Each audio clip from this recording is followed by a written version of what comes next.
kailangan lahat tayo ay magtulong-tulong. Maisaayos natin ang mga problema. Napakarami kasi. Totoo po, oo. Napakaraming mga nagtatakip ng katotohanan. Yung mga ganyan. Yun ang pinaka-problema ko. Ang gusto ko kasi, malaman ng mga taong bayan, ano nangyayari sa ating bansa? Opo. Ano ba yung sitwasyon sa ating bansa? Tama po naman. Ano na ang pangyayari sa likod ng mga iniimbestigahan, lalong-lalo na yung flood control anomalies na yan. Yan, opo. Sapagkat kailangan nating bigyan ng impormasyon, tamang impormasyon ang lahat ng ating mga kababayan. Opo. Kasi, Hindi sila pwedeng nalilinlang na lang at naililigaw ng kung sino-sino. yan kasi ang magbibigay ng estabilidad kung sa ating mamamayan, sa ating bayan. Seguridad, Opo. estabilidad at Oo. pagsulong ng isang bansa. Ayan, opo. Di ba? At saka siyempre, yung tiwala ng taong bayan, medyo nagkaroon ng bahid, dapat maibalik po yun. Kasi kung malaki ang problema ng bansa mo, kinakailangan malaman ng taong bayan. Kasi sila lang naman higit sa lahat ang makatutulong. Oho. Yung sama-samang pagtutulungan. Yan, oho. Pagmamalasakitan sa bawat isa, napaka-importante. Opo. Ngayon, kung hindi nila alam ang laki ng problema, hindi nila alam kung saan sila higit na makakatulong. Oho. Kaya importante ang impormasyon, importante ang katotohanan, ang katwiran. At wala sanang mga kababayan na gumagawa ng kung ano-anong bagay para ilihis, Totoo. para pagtakpan, para sa ganun na iligaw at linlangin doon sa paniniwala na ganun pala yung nangyayari, na hindi naman pala tama. Napakalaki ng papel ng social media, Sen. Well, positibo at negatibo, no? Tama. Malaki ang papel niya sa ikaliliwanag, pero napakalaki din po ng papel niya sa ikalalabo ng mga issue, Sen. Ganun Oho. Either ganito ang direction mo Oho. o baligtarin mo ang direction. Yan, opo. Mabuti na lamang din, ang isa sa aking comfort zone ay yung mga kababayan natin mismo. Yan, oho. Yun ang tunay. Sa ngayon, hindi na sila madaling mailigaw Opo, opo. Marami pa rin ang gustong talagang mailigaw ang mga kababayan natin. Pero, dahil sa likas na talino na rin nila, mahihirapan na silang Totoo. kahit ano pang gawin nila. Mamaya, i-discuss natin ang mga ilang bagay kung paano ang ginagawa nilang panlinlang Oho. sa mga kababayan natin, sa mga nagaganap sa ating paligid. Naku, alam niyo, Sen, bagay na yan. Hindi lang siguro 1,000 personal messages bukod doon sa social media, pati sa text. Ang tanong, totoo ba ito? Ano ba na? Lalo yung isang araw, yung weekends. Inambus daw. Sabi ko, magkasama tayo sa Sabado, di ba maghapon? Maghapon po ng Sabado, magkasama tayo dalawa. Tapos pagdating ng Linggo, Jen, totoo ba ito? Kako, mukhang malabo. Magkasama kami ni Sandante noong Sabado. Maski nga yung ambush interview, ayoko Ay, isa pa po yun. Di ba? Oho. So mapapangiti ka na lang at mapapaisip, bakit kaya? Ano kaya ang darating sa isang taong gumawa ng ganito? Anong ganansya niya? Anong pakinabang niya rito? Oho. Siguro pansarili, nasa sa kanya. Siya lang nakakaalam kung Yan. paano siya makikinabang doon. Opo. Maring binayaran siya para gawin yun. Di ba? Opo. So ang objective niya para manggulo lang, o kaya takutin yung mga ibang tao, o kaya bigyan ng alalahanin ng mga taong malapit sa akin siguro. Yan. Oho. Katulad mo, di ba? Ay, opo. Talaga naman. Mabuti na. Siguro kung hindi tayo magkasama, baka napaniwala ka Oo, totoo Pansamantala. kayo. Oo. Kahit sandali lang. Siguro, yun lang isang minuto kanyang medyo kinabahan si Jen Subarjaga. Nako, accomplishment ho ba nila yun? Accomplishment ko na yun. Nako, oo. So, yan ang mga gusto kong ayusin natin sana. Oo. Lalong-lalo na naharap nga tayo sa napakalaging problema ng bansa. Ito, hindi pa nga natin natutukoy kung sino ang malalaking taong nasa likod nitong maanumalyang pagpapaglalatag ng mga flood control projects. Oho. Ay sari-sari ng naglalabasan. fake news ang naglalabasan. Parang merong deliberate na attempt talaga dyan na Oho. pagtakpan talaga ito. Oho. Ako nakikita ko Sa social media, Sen, tsaka sa media, ang tawag dyan pinaproject, di ba? Mukhang pinaproject kayo na ganito po ang ipinta sa tingin ng ating mga kababayan. Tama ka, pero kasama yun doon sa grand design Merong grand design Talagang to malalim protect po and cover up. Oho, oho. Oh. Meron akong 5 natukoy na mga pamamaraan kung paano nila i-float yung isang grand design to protect and shield the mastermind. Yung mga okay. malalaking Opo. tao sa likod ng maanumalyang yan. Una, yung scapegoat strategy. Scapegoat strategy, okay. Hahanap sila ng sino yung mapagbalingan nila. Ang napagbalingan oo. nila ngayon, Oo. sapagkat wala rito, ay yung dating Congressman Saldico. So, gusto nila doon lang matuon, doon lang ma-focus ang usapin. So yun ang magiging scapegoat nila. So, parang kapag yun ang nadiin mo, ligtas na lahat. Pwede. Sana kung ma-establish natin, Yun ang hanggang storya, doon no? lang. Okay. Kaya lang, nagsisigaw ang mga ebidensya. Nagsisisigaw at lumalantad, naghuhumiyaw Opo. ang mga Katotohanan. sentimiento na hindi lamang kay Saldico eh. So kapag halimbawa nila na si Saldico na lang, yun ang scapegoat strategy. Okay. Kasi tingnan mo, meron akong nabasa na isang affidavit Opo. na isinabmit sa ICI. Yung ICI, ito yung Independent Commission for Infrastructure. Yes po. Isang malaking tao na inimbita doon at pinagsubmit siya ng affidavit. Kapag binasa mo yun, then, nilaglag si Saldico.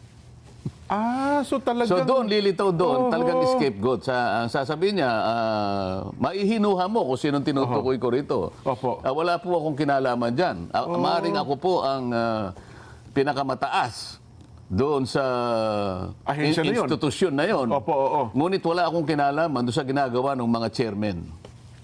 Lalong-lalo na yung chairman ng Appropriations Committee. So makikita mo, merong direction talaga yung scapegoat strategy. Opo. Gusto nilang papaniwalain ang mga Pilipino, mga kababayan natin, na hanggang doon lang. Nako. So kapag naipagtagumpay nila yon, teka muna, may maliligtas ngayon. Maraming maabsuelto, parang dating, gano'n? Sa akin kasi, hindi. Sinabi ko, kinakailangan matukoy natin kung sino talaga ang pinakautak, pinakaugat ng lahat ng ito. Tapos susunod, undermining the whistleblower. Ayan. Okay. So parang minamaliit nila, Kong. Ang daming Sen, nag-whistleblower. Di ba? minamaliit nila yun. Ngayon, mamaliitin nila ngayon. Ang pinaka-classic na example ay yung Orly Gutesa. Yan. Opo. Ayan. Di ba? Opo. Kasi ang importansya nung sworn statement ni Gutesa, siya lamang ang natatanging testigo na lumabas doon sa pagdinig na yon, na kumonekta kay Saldico hanggang kay Martin Romualdez. Opo. Yun ang distinction. Kaya medyo nagulantang sila ron. Lahat ng paraan ngayon ginagawa para i-discredit si Gutesa. Ma-undermine, totoo nga. Nakita mo, nagumpisa sila sa notaryo. Yan. Tingnan mo, may nagsabi pa maski na sa Blue Ribbon Committee, talagang ikinagagalak nila yung gumawa ng pagsisiyasat yung presiding judge Manila. ng Maynila. Opo. Napatunayan daw na talagang peke yung Pirma ni Espera. pirma nung abogadang nagnotaryo. Pagkatapos na nila ma-establish nila yon, fraudulent yung statement. Sinundan ng gano'n.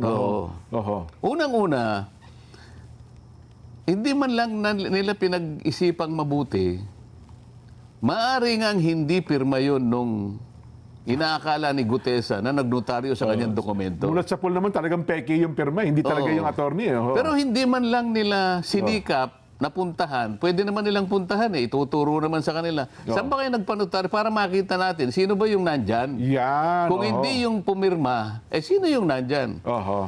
Hindi kasi hindi natin pwedeng tanggapin sapagkat pinaka-imposible yun na si Gutesa, siya yung mismo nga hanap ng mga libro nung nagnonotaryo para makita niya kung anong ilalagay niyang document number. Yes po. Makukuha lamang yun doon sa pinaka-libro nila. Yung notarial register nila sunod-sunod yun magmula sa number 1, 2, 3. Sa pagdaan ng panahon, dadami yung nagpapanotaryo. Opo. Doon sa panahon na si Gutesa ay pumunta ron, siguro nasa 500 plus na yun eh. Opo, pati Halimbawa lang, yung pinanotaryo ni Gutesa ay number 522 na yun. Opo. Page sa halimbawa 125. Saan makikita ni Gutesa yung kung hindi sa mismong libro nila na nandun sa loob ng kanilang opisina? Tama. Oho. Pagkatapos, dinakita ko naman rin Ni Gutesa yun, nakita no? ni Gutesa. Oho. Palagay mo, nagkaroon ng milagro, nakita ni Gutesa yun. Yan. Saan niya kukunin yung stamp pad? Ayun.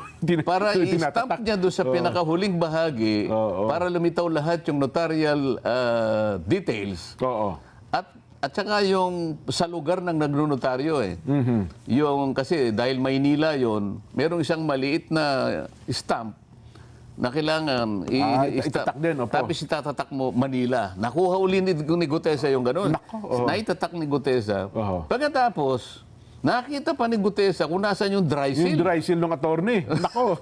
At siya mismo yung nag-dry seal ng ganun. Ano? Yan. Oo. At saka niya ipinirma halimbawa. Oho. Kunwari si Gutesa na lang Ang gumawa ng lahat ng yun. Oo. paano magagawa ni Gutesa na hanapin yung notarial register ng taong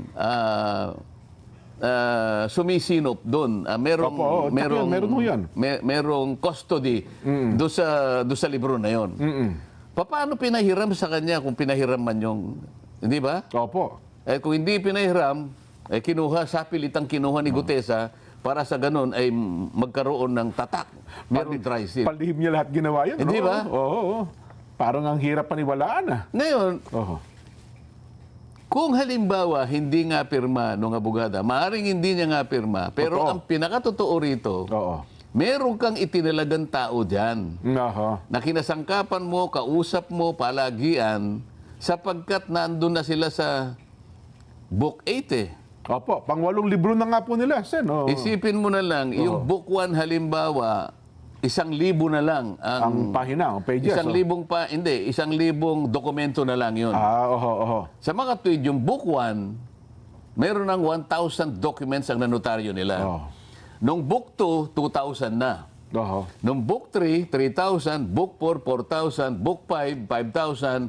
Book 6, Book 8 na eh. Opo. So papalapit na sa 8,000 documents eh. Sino yung pumipirma roon na itinalaga mo? Kung hindi man ikaw ang talagang pumirma roon. Oho. Dapat bali na, ngayon, ito naman Blue Ribbon Committee, hindi man lang nila pinatawag kung sino yung taong nandoon. Opo. Di ba? Paano nakuha ni Gutesa? Sino yung nagpahiram kay Gutesa nung dry seal o kaya yung stampad? Oho. Kung a-assume natin na si Gutesa lahat ang gumawa ng lahat ng ito. Totoo. Sino pong nagpapanotaryo sa ating bansa ngayon? Oho. Pumunta po kayo sa mga lugar na kung saan meron pong City Hall. Halimbawa, Quezon City Hall. Kaya RTC, ano, O yan. kaya sa Manila. Oho. Ano? Hall of Justice. Mga ganyan. Napakarami po niya nakapaligid dyan. Oho. Lahat po na nagpapanotaryo, dyan pupunta, dyan tutungo yan. May dala-dala silang papeles nila at yan ang ibibigay dun sa kung sino man ang makakaharap niya ron. Tama. At magtatatakan lahat yung kung ilan yung dokumento niya at saka siya magbabayad. Meron bang isa sa kanilang nagpapanotaryo ang magpipilit na sabihin bago siya umalis, Sir, ma'am, Oho. pasensya na po, bago ako umalis, ay gusto ko pong malaman kung kayo po talaga yung pumirma rito. Kayo po ba yung, kasi po nakalagay rito, Attorney Espera. Ayan, oho. Kayo po ba ito? Kayo po ba ito? Oho. Halimbawa, sinabi niya, pakipirma niyo nga uuli ito, baka hindi po kayo ito eh. Nako. Oho. Meron ba taong magsasabi ng gano'n at magpipilit at uusisain niya na yung pumirma talaga ay yung nakita niyang taong nandun? Mukhang wala pang ganun, Sen. Ngayon, hindi man lang nila, sasabihin nila ngayon, na kung merong taong itinalaga kung sino man yung abogadang nagtalaga nun, o diyan ka, para ito, pakinabang natin ito, isip-isipin mo, napasa siya 2021 lang. Bago nga lang po eh. Book 8 na siya. Oho. Yung law office namin dyan, ang tagal na nun, baka yung book 1 hindi nila Hindi napuno pa at saka natatapos. ayaw na nilang magnotaryo kasi hindi yun ang talagang kinabubuhay ng aming law office eh. Totoo po. Nangangailangan lang kung minsan ay talagang mabilisan may pagnunotaryo. Kaya lang siguro maaring maglagay kami ron. Pero yung talagang para yun ang gawin naming ang hanap buhay na, hanap buhay, hindi yun eh. Hindi yun, yes po. Itong abogadang ito, iyon ang kanyang hanap buhay. Kaya nga may mga branches sa Senate, di ba? O ngayon sasabihin niya, hindi. Maaring hindi mo pirma yon, pero sisiguruhin ko sa'yo, kung nakikinig ka, Atty. Espera, tao mo yung nilagay mo doon. Kasi hindi ka abot sa pang-8 libro. Oho. Kung wala kang taong itinalaga doon at siya ang pumipirma in your behalf. Oho. At marami akong makukuha dokumento. At sa sandaling makuha ko yung mga dokumento na yan at naikumpara ko na yung pumirma kay Gutesa, ganun din yung nakapirma Yes. doon sa mga ibang dokumento na dumaan sa iyong opisina, may kalalagyan ka, attorney. Yan masasabi Delikado. ko may nauna na nga ang dalawang, di ba, kaso yung sa'yo. Chesa Kaya gusto ko yung marami. Opo. Kaya humihingi ako ng sample ng January, February, March, April, May, June, July, August. Oho. Kasi may September na ako, yung kay Gutesa, di ba? Opo. Ikukumpara ko ngayon doon sa mga naunang mga pangyayari. Oho. At saka Sen, bakit to nagpagawa, ewan ko lang, doon sa executive judge ng Maynila, hindi pa niya nakikita man lang, siguro kinumpara man niya, kasi sinabi nga, peke agad eh. Di ba doon sa kanyang desisyon daw? Nung nagpunta ako doon, Oho. nagkaharap kami. Nga pala, pumunta nga pala kayo, no? Ang sabi ko Manila sa kanya, RTC. Judge, hindi naman ang pakay ko ay yung matukoy nating kumpirma niya. Sa aking palagay, hindi niya pirma yan. Ayan, opo. Pero merong nagnunotaryo sa pangalan niya sa lugar na yan. Oho.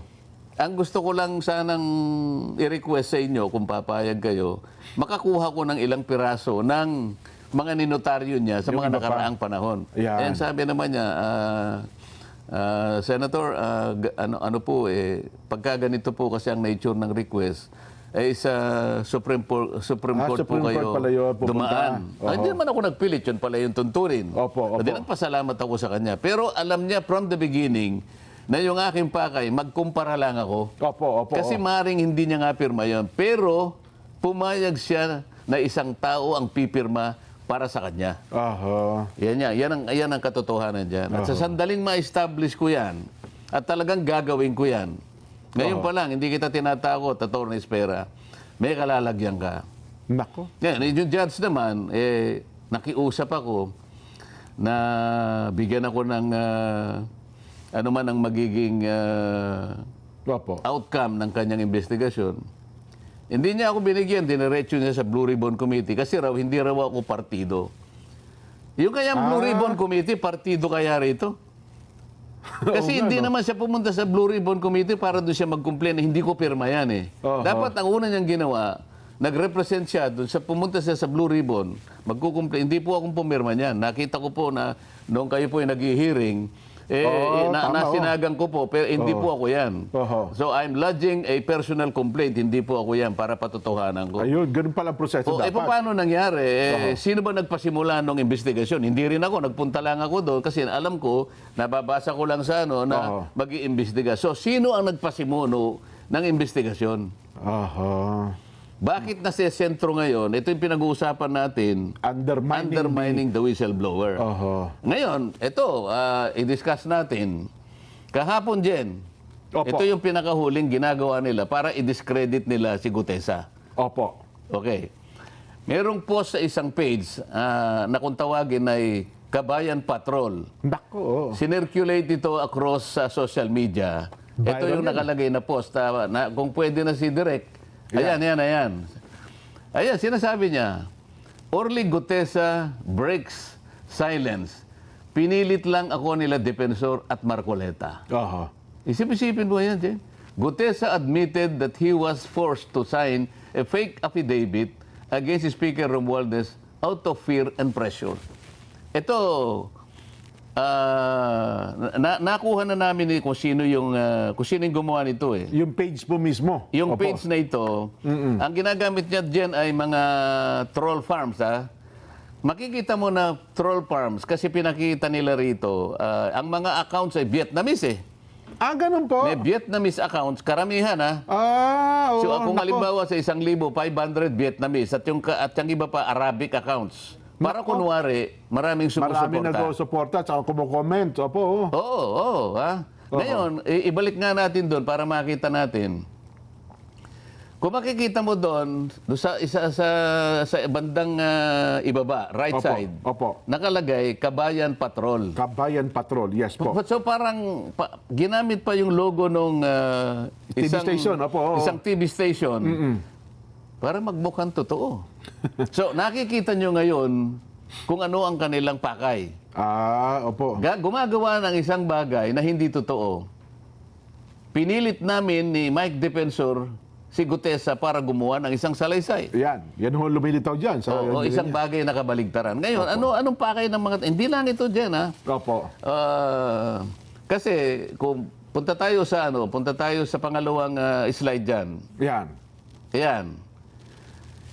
May requirements ang Meta kasi diyan, yung Facebook, na bago ka makapag-publish ng ads, kailangan meron kang makikitang meron silang mobile number, no? Yes po. Para magbabayad. Pinacheck ko yung mobile number. Ito ay nakarehistro sa isang tao na nagngangalang Luis Orbon. Ayan, oh. Luis Orbon. Oo. Okay. So, isa sa pangalawang requirements ng Meta, kailangan meron kang email. So, makikita mo dyan ang email nila. Ayan, oh. Hello at cdgminds.com. Ang ano kasi, yung ginagamit nila ay CDG. Ang advertiser is CDG Media Minds. Yes. Ayan, makikita mo, no? So, yung phone number nakarehistro kay Luis Orbon, ayan ang email nila. At ang website nila, nandyan din dyan, mababasa mo, cdgmediaminds.com. Opo. Ang address nila ay Pasig City, NCR. Yes po. So, kung nakikinig si Luis Orbon dyan, Kung totoong tao man yan. nagtatago bilang CDG Media Minds sa anino ni Luis Orbon. Huwag ka na magtago sapagkat alam mo, kilala kita. Kilala mo ba? Kilala niyo ba? Masyado namang babaw ang pagtatago kasi nila eh. Halatang halata. Akala ba ganun nila? mo ba? Alam mo, Luis Orbon, siguro maaring na-underestimate mo ako na hindi ko kayang suriin kung nasaan ka o kung sino ka. Makukuha kita eh. Maghintay ka lang. Kasi akala nyo hindi kayo marunong sa computer, Sen, at saka hindi kayo marunong sa social media, no? Hindi nga ako marunong, pero may pamamaraan naman. Ayan, tama po kayo. May pamamaraan tayo dyan, di ba? Ngayon, puntahan natin yung ibang slide natin. Yan. Ayan itong CDG Media Minds ay nag-handle ng 4 na pages sa Facebook yan. Bukod doon, meron pa sa iba. Kaya sila ang sabay-sabay na nag-launch ng fake news campaign. Opo. At binuboost nila, binabayaran nila laban kay Orlig Gutesa. Ayan, makikita nyo isa-isa yan, ano? Yung number 1, ito yung Kabayan Patrol. Ayan, nakikita mo. Ang pangalawa, dapat alam mo. Sabi niya, Ayan, no? Ayan, nakikita nyo yung kanilang post. Ayan, no? Yung pangatlo, Balita on the Go. Ayan. Ayan, opo. Yung pang-4, Chiefs of Staff. Chiefs of Staff. So ito ay puro fake news campaign. Okay. Anong pakay ng mga taong, bakit sila gagawa ng ganito? Ito yung sinasabi ko sa iyo na pangalawa na undermining the whistleblower. The whistleblower. So lahat ng kaparaanan gagawin para pagtakpan, para ilihis, para iligaw ang mamamayan. Ang mga taong ito ay, ang kanilang maaring pakinabang dito ay yung taong pinagsisilbihan nila. Siyempre po, kumikita sila dyan doon sa mga taong napagtatakpan ng kanilang paglilihis. Yung kanilang agenda, opo. At para iligaw ang ating mga kababayan na maring maisip nga nila na, ganun pala yun, ganito pala yun. Kaya natin dinidiscuss dyan para malaman ng taong bayan na ito ay puro fake news na ginagawa nila para magtakip, para isalba, para proteksyonan ang mga nasa likod ng mga iniimbestigahan natin. At kung nanonood ba yun, nabasa mo ito ni Gutesa, baka humina ang loob yun, Kasi puro, nasaan si Gutesa, nasaan si Orly. Pare-parehas yun, Iba't ibang uri ng ads. Puntahan natin yung isa pang slide direct. Ayan, tingnan mo yan, Iba't ibang uri ng ads na puro paninira, iisang target, si Marine Sergeant Gutesa at ako. Yan, ay may git na 10 ads yan, Jen. Ano? Ito ay ni loans October magmula 24. no October 24 hanggang October 29. So talaga palang ano, no? So, Oo. ito pa, alam mo, ang kanilang ginagasta bawat araw, Opo. merong range from 500 pesos to 4,000 pesos.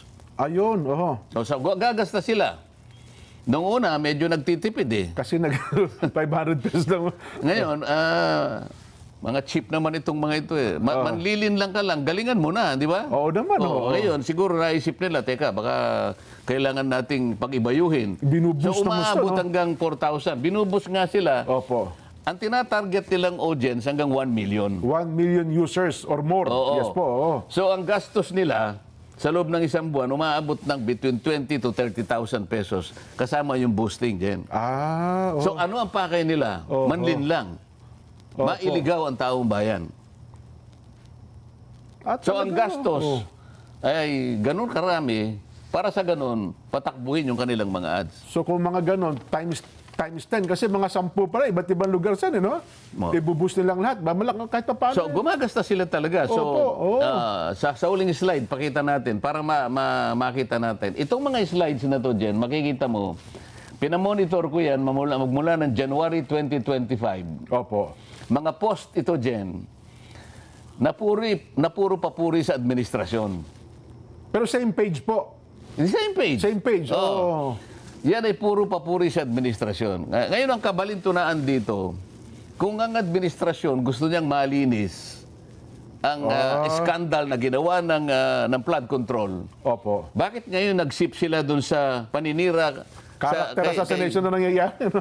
sa investigasyon na ginagamit namin para tukuyin natin sino ba talaga ang mga tao, malalaking tao na nasa likod ng mga pangyayaring ito. Opo. Kung maka-administrasyon kayo, bakit taliwas ang ginagawa nyo ngayon? Sinisiraan nyo ang mga taong lumabas para ngayon pagtibayin, tukuyin, makilala kung sino yung mga malalaking tao. Ba't nagsimula kayo ngayon gumawa ng fake news October 24 hanggang October 29? Oho. Alam mo kung bakit? Opo, bakit po? Sapagkat merong nagbabanta na itutuloy ang Blue Ribbon Committee itong Nobyembre. November 14 daw po, Sen. Ang November schedule. nga. November 14 na po. Ngayon, tamang-tama lang na sirain si Gutesa. Akala nila ngayon. So, kapag pinatawag si Gutesa ngayon, sirang-sira na siya. Akala ngayon ng tao, wala na yan. Discredited na yan. Yun ang kanilang objective. Yun pala. Yun ang kanilang objective ngayon. Oho. Ngaya lang, medyo mahirapan sila ngayon sapagkat unang-una, ang mga taong bayan ngayon, Matalino nalalaman na na nila Opo. ang pinatutunguhan nila. Yan ang sinasabi natin, Jen. Ayun pala, Di natapos tayo ngayon dun sa pangalawa, no, 'di ba? Yung undermining the whistleblower. The whistleblower, opo. Pagkatapos gagawa sila ng pangatlo. Gagamitin nila yung blue ribbon na parang shield. Parang pangtakip din. Oho. 'Di ba? Ba, medyo, ano yan, Sen, ha? Hindi ba marami ng pronouncements yung mga opisyalis ng Blue Ribbon na si Gutesa fraudulent ang ano nito, di ba? Ganyan. So, pagdating niya sa, wala na sigurong, akala nila, wala nang maniniwala. Pati kayo, dinidiscredit din. Pati di ako ba? ngayon, dinidiscredit. Oo. So, ano ngayon ang patutunguhan ng ano na yan? Papalihis na. Papalihis na. Oho. So, palagi ko sinasabi, kung tayo po'y para sa bansa, kung tayo po'y para sa kapakanan ng taong bayan, sapagkat ang ginawa nila ay pandarambong sa kaban ng bayan, ayaw nyo ba na makilala natin kung sino yung malalaking taong nagpasimula niyan at siya yung talagang, kumbaga ay sila yung nagpasasa sa pera ng bayan. Walang natira sa mga pobreng Pilipino. Nagagalit ang Pilipino. Ngayon, ang gusto nila, hindi matukoy yung mga yun.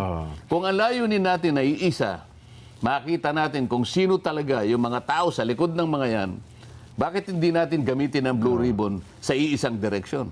Bakit tayo nag-aaway-aaway? Ba't kinakailangan yung manira ng tao?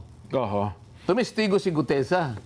Hindi sa kanya sariling kapakanan. Sabi nga natin dyan, nung nakaraan, Totoo po. Gutesa has nothing to gain. Walang mapapakinabang. Gutesa has everything to lose. Yes. Di ba? Pati safety niya, pamilya Pero niya. ngayon, pati notaryo, akala mo, siyang may kasalanan. Big deal yung notaryo eh. Ang totoo niyan siya nga yung biktima rito eh. Nagpanotaryo lang ang tao eh. Siya ngayon pa yung sinisi. Kung iba-iba yan, Sen, mukhang hinahabol na ngayon yung nagnotaryo O, dyan. hindi ba may sinasabi na ididemanda raw siya ng paano siya magkakaroon ng kasalanan na perjury? Oo. Humarap nga siya sa Blue Ribbon Committee. Ibang usapan pa yun eh. Oo. Sumumpa ako sa harap ninyo. Pinagtatanong ninyo ako. Pagkatapos, igigisa ninyo ako dito sa notaryo na kaya ko lang naman ginawa yun sapagkat yun ang sinabi ni Senator Marcoleta, Oo. pandagdag sa aking kumpiyansa sa kanya, ipanotaryo mo yan. Dahil Oo. hindi ko nga siya kilala eh. So, siya ngayon ang biktima, siya ngayon pa yung Yan. ginagawa na siya may pakanan yan at ngayon itong ginawa nila ngayon na pinilit daw namin ni Mike Defensor. Isip-isipin mong gagawin ng mga tao ito.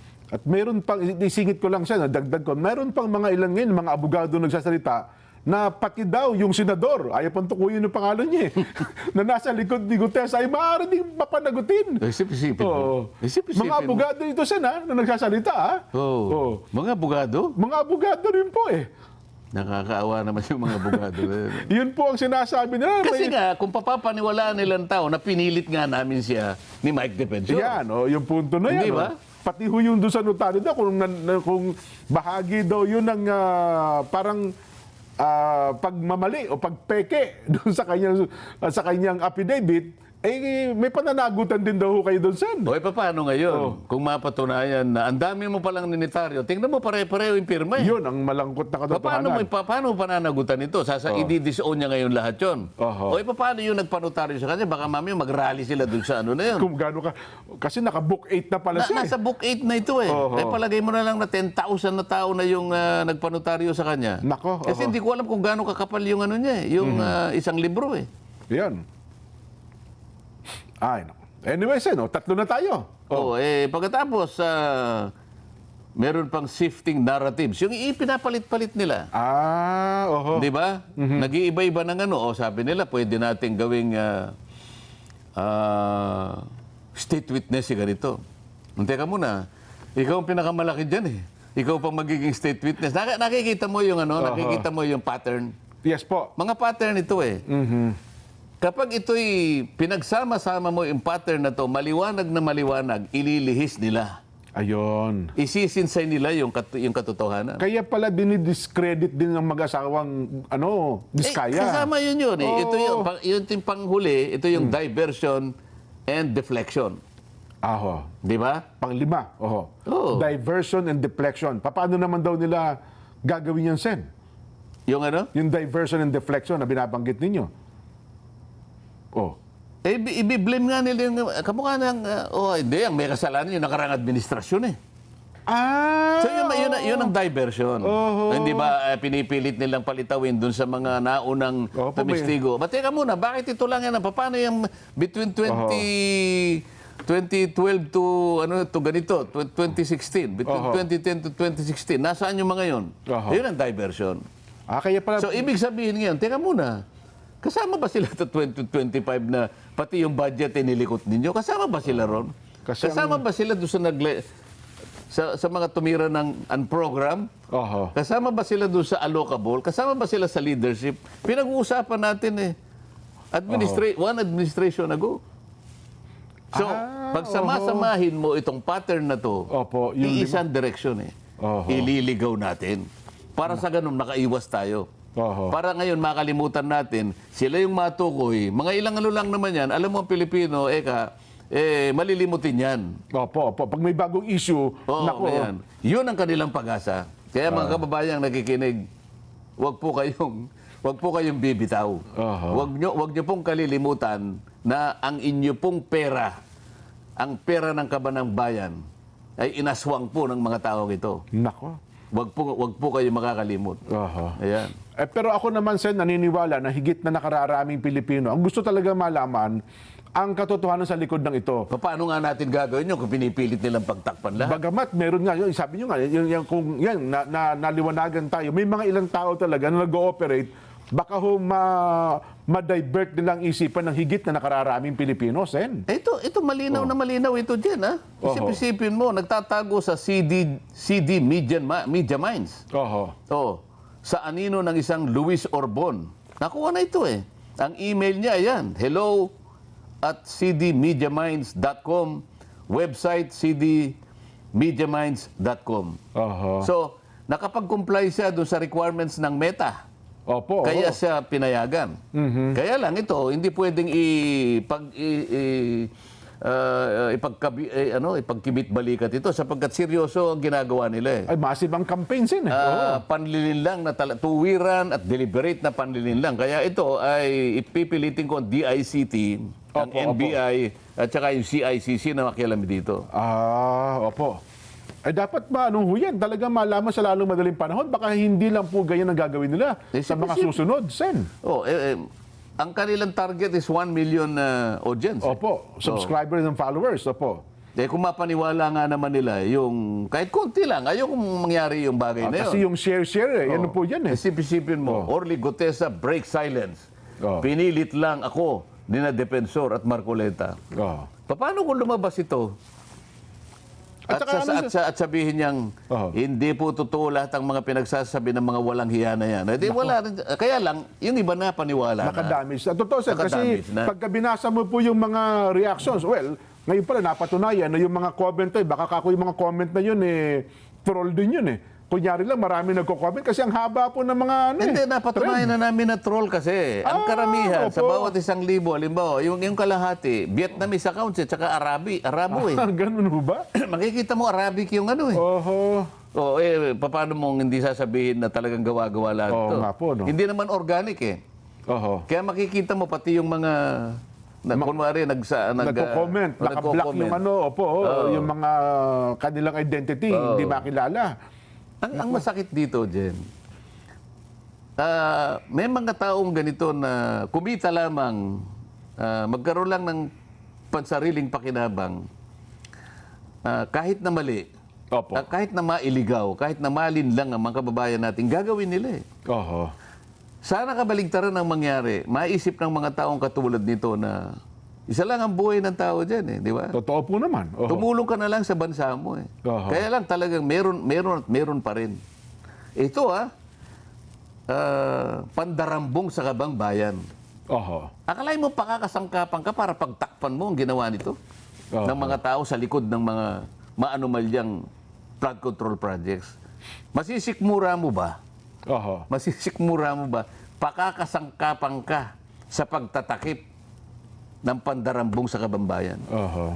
Kumita ka lang. Anyway, doon sa pangatlo na sinabi yun sa Blue Ribbon, kasi na-expect ng marami ay magbabalik ang sesyon ninyo at ng Blue Ribbon sa announcement po ay by November 14. Ano ang ine-expect ninyo? At siyempre, dapat ito mabantayan din ito ng ating mga kababayan. Nila, tatawagin daw nila si Gutesa para gisain sa ganito, para, o kaya siya ipinagsakdal na sa DOJ para humarap sa kasong perjury. Anong perjury doon? Siya nga ang biniktima ng taong kinasangkapan ng notary public na yun eh. Pagkatapos siya pa ngayon ang ipagsasakdal mo. At saka nowhere to be found daw itong Gutesa. Tapos sabi daw sabi ninyo nasa pagkukupkup ng Philippine Marines, sabi daw ni dating Congressman Mike Defensor. Kaya tuloy na pilitan magsalita yung Philippine Navy. But teka, wala sa pagkukupkup namin yung Gutesa na yan. Kaya sabi naman ng isang nagsasalimbayan ang fakery news. Yun po, fakery, gano'n. Bahala na kayo dyan, di ba? Oho. Basta wala tayong sinasabing mga fake dito. Ayan. Ang ating ginagawa, ilabas kung sinong gumagawa ng mga fake news na ito. Opo. Masarap pong abangan yan, Sen.